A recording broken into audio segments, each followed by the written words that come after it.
এই আন্দোলনে উনি গিয়েছিলেন সরকারের পক্ষ থেকে ছাত্রদেরকে কিছু হয়তো বোঝানোর জন্য বা কিছু কথা বলার জন্য। সেখানে একজন ছাত্র পুলিশ তার পাশেই দাঁড়িয়েছিল।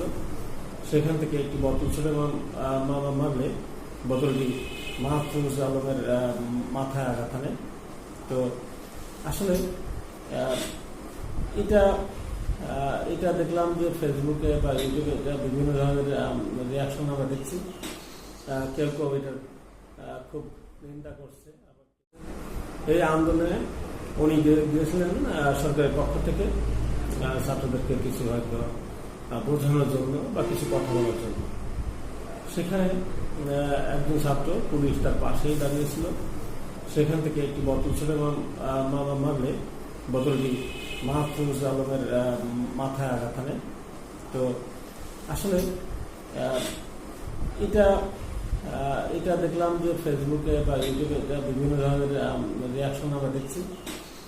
কেউ কেউ এটার খুব নিন্দা করছে।